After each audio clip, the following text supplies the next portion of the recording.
क्या आपने कभी सोचा है कि एक साधारण सा फूल जिसे लोग सिर्फ पूजा में चढ़ाते हैं और फिर भूल जाते हैं, वह ब्रह्मांड के सबसे गहरे रहस्यों को छिपाए बैठा हो?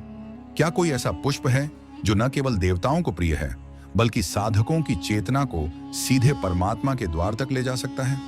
जरा कल्पना कीजिए, अगर एक फूल आपको अपने भीतर की उस शक्ति से जोड़ दे जो न जन्म लेती है न मरती है। अगर एक वनस्पति आपको उस शून्य की झलक दे दे जहां सब कुछ एक हो जाता है, तो क्या आप उसे सिर्फ पूजा की सामग्री कहकर टाल देंगे?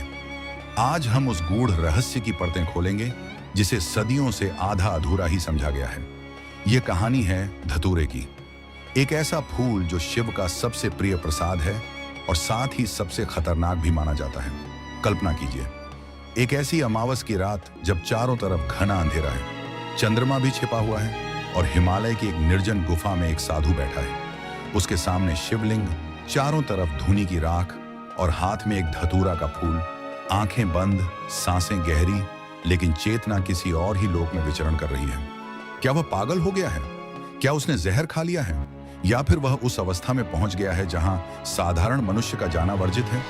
क्या हो अगर हम आपको बताएं कि यह साधु कोई साधारण सन्यासी नहीं बल्कि शिव का घोर उपासक था और उसने ध्यान से पहले जो ग्रहण किया वह कोई जहर नहीं बल्कि शिव का सबसे गहरा प्रसाद था, धतूरा।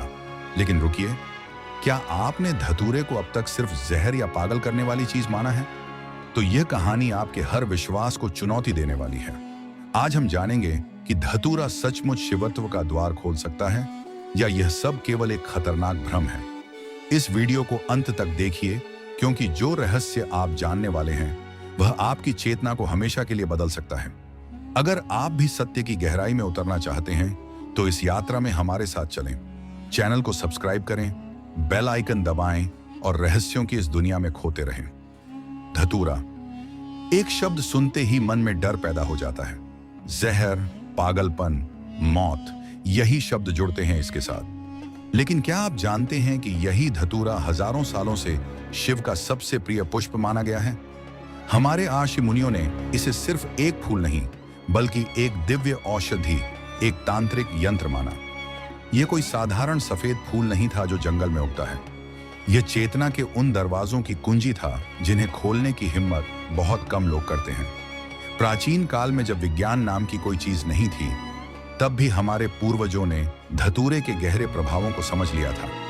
इसे केवल शरीर को नुकसान पहुंचाने वाला पदार्थ नहीं बल्कि मन और आत्मा के बीच की दीवार को तोड़ने वाला दिव्य साधन माना गया। लेकिन समय के साथ समाज बदला, ज्ञान छिपाया गया और धतूरा की पहचान एक खतरनाक जहर में बदल दी गई।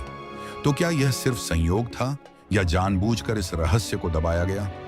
यदि हम भारतीय संस्कृति के सबसे रहस्यमय और विनाशक देवता महादेव शिव की बात करें तो धतूरे को उनसे अलग नहीं किया जा सकता।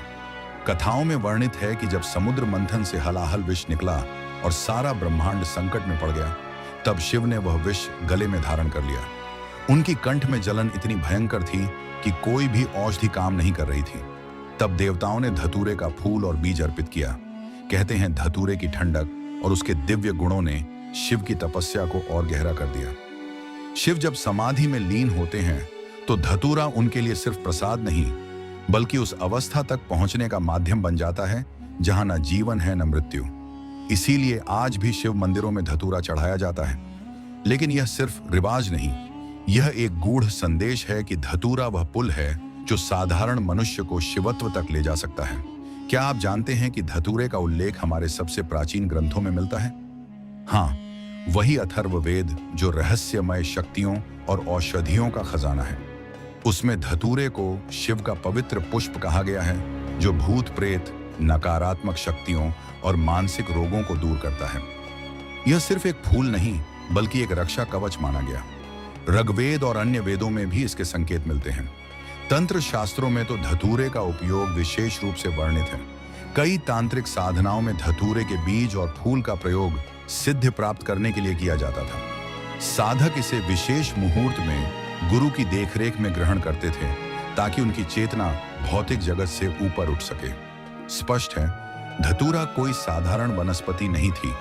यह एक आध्यात्मिक हथियार थी जिसे समझने के लिए गहरा ज्ञान और संयम चाहिए था।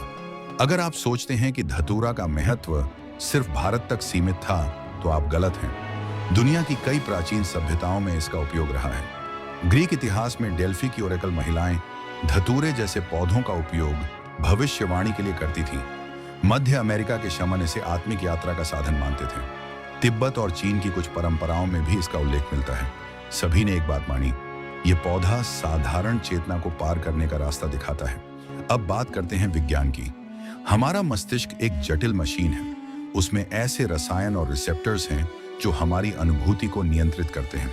धतूरे में स्कोपोलामाइन, एट्रोपिन और हायोसाइमाइन जैसे शक्तिशाली एल्केलॉइड्स होते हैं जो मस्तिष्क के कोलिनर्जिक सिस्टम पर असर डालते हैं। ये तत्व सपनों, स्मृति और वास्तविकता की सीमाओं को धुंधला कर देते हैं। कुछ न्यूरोसाइंटिस्ट्स मानते हैं कि नियंत्रित मात्रा में धतूरा पीनियल ग्लैंड को प्रभावित कर सकता है, वही ग्रंथ है जिसे तीसरी आंख कहा जाता है। जब साधक ध्यान में जाता है तो मस्तिष्क की तरंगें थीटा और डेल्टा में चली जाती हैं। धतूरा इस अवस्था को तेजी से उत्पन्न कर सकता है। लेकिन सवाल यह है, क्या हर कोई धतूरे से समाधि प्राप्त कर सकता है? बिल्कुल नहीं। यह अग्नि है, तपाती भी है और जलाती भी है। क्या आपने कभी सोचा है कि शिव क्यों धतूरा ग्रहण करते हैं? क्या वे भी नशे में रहते हैं? नहीं, धतूरा उनके लिए वह साधन है जो माया की सभी परतों को एक झटके में हटा देता है। शिव की समाधि में कोई द्वंद्व नहीं, न सुख न दुख, न जीवन न मृत्यु। धतूरा साधक को उसी द्वंद्वातीत अवस्था की ओर धकेलता है। प्राचीन भारत के तांत्रिक और अघोरी इस रहस्य को अच्छे से जानते थे। अघोरी साधु तो धतूरे का उपयोग बिना किसी डर के करते हैं। वे श्मशान में बैठकर धतूरे का प्रसाद ग्रहण करते हैं और फिर ध्यान में लीन हो जाते हैं। उनके लिए धतूरा मौत का डर मिटाने का औजार है, क्योंकि जब शरीर और मन की सारी सीमाएं टूट जाती हैं, तब साधक समझ जाता है कि मौत भी एक भ्रम है। लेकिन ध्यान दें, यह मार्ग अत्यंत खतरनाक है। बिना गुरु, बिना संयम के धतूरा पागलपन या मौत तक ले जा सकता है। तंत्र की कई परंपराओं में पंचमकार साधना का उल्लेख है। मध्य, मांस, मत्स्य, मुद्रा और मैथुन। यहाँ मध्य का अर्थ सिर्फ शराब नहीं, बल्कि वह दिव्य रस है जो चेतना को ऊपर उठाता है। कई विद्वान मानते हैं कि कुछ परंपराओं में धतूरा ही वह मध्य था। योग मार्ग में धतूरे का उपयोग सीमित था, लेकिन कुछ कुंडलिनी जागरण और त्राटक साधनाओं में इसका सूक्ष्म प्रयोग किया जाता था। भक्ति मार्ग में शिव को धतूरा चढ़ाने का अर्थ है, हे नीलकंठ, मेरे अंदर का सारा विष, सारा अहंकार ग्रहण कर लो। जब साधक धतूरे का प्रसाद लेता है और फिर मंत्र जाप करता है, AUM नमः शिवाय, महामृत्युंजय या कोई बीज मंत्र, तो वह ध्वनि उसके पूरे अस्तित्व में गूंजने लगती है। शरीर स्थिर, मन शून्य और चेतना शिव में विलीन। धतूरे का सबसे गहरा प्रभाव समय और स्थान की अनुभूति पर पड़ता है। साधक को लगता है जैसे समय रुक गया हो या अनंत तक फैल गया हो। कई साधकों ने अनुभव बताया है कि धतूरे की साधना में वे अतीत के जन्म देख पाए, भविष्य की झलक पा सके। क्या यह भ्रम है या वास्तव में चेतना समय के बंधन से मुक्त हो जाती है? आधुनिक विज्ञान भी अब धतूरे जैसे पौधों पर शोध कर रहा है। कुछ अध्ययनों में पाया गया है कि स्कोपोलामाइन स्मृति और भय को प्रभावित करता है, जिससे व्यक्ति अपने अहंकार से अलग हो जाता है। यही तो समाधि की पहली सीढ़ी है, अहंकार का विसर्जन। हिमालय के कई गुप्त साधक आज भी धतूरे का उपयोग करते हैं। एक योगी ने बताया, जब कुंडलिनी ऊपर नहीं उठ रही होती, मन बहुत अशांत होता है, तब मैं धतूरे का एक छोटा सा भाग शिव को अर्पित करके ग्रहण करता हूँ। कुछ ही पलों में सारा शोर गायब हो जाता है। मैं केवल सांस और मंत्र में डूब जाता हूँ। एक अन्य अघोरी ने कहा, धतूरा मुझे दिखाता है कि यह शरीर, यह दुनिया सब माया है। जब मैं श्मशान में धतूरे के साथ ध्यान करता हूँ तो मुझे लगता है मैं पहले से ही मर चुका हूँ। फिर मौत का कोई डर नहीं रहता। लेकिन यह साधक बार बार चेतावनी देते हैं, यह कोई खेल नहीं है। बिना तैयारी के धतूरा लेना आत्महत्या के समान है। सभी प्राचीन ग्रंथों में धतूरे के साथ एक बात स्पष्ट लिखी है, इसे केवल विशेष मुहूर्त में गुरु की आज्ञा से और अत्यंत सीमित मात्रा में ही ग्रहण करना चाहिए। यह रोजमर्रा की चीज नहीं, यह वह चाबी है जो सबसे गहरे ताले खोलती है, लेकिन अगर गलत हाथ में पड़ जाए तो विनाश भी कर सकती है। आखिरकार धतूरा मंजिल नहीं, केवल एक साधन है। असली साधना तो तब शुरू होती है जब साधक सभी बाहरी सहारे छोड़ देता है, जब उसे न धतूरे की जरूरत पड़ती है न किसी और औषधि की, क्योंकि तब उसकी चेतना स्वयं शिव बन चुकी होती है। धतूरा, शिव, समाधि और तंत्र, ये चारों मिलकर एक पूरा ब्रह्मांड रचते हैं। जब इनका समन्वय होता है तो साधक बैठा नहीं रहता, वह उड़ने लगता है उस शून्य की ओर जहां कोई नाम नहीं, कोई रूप नहीं, केवल शिव है।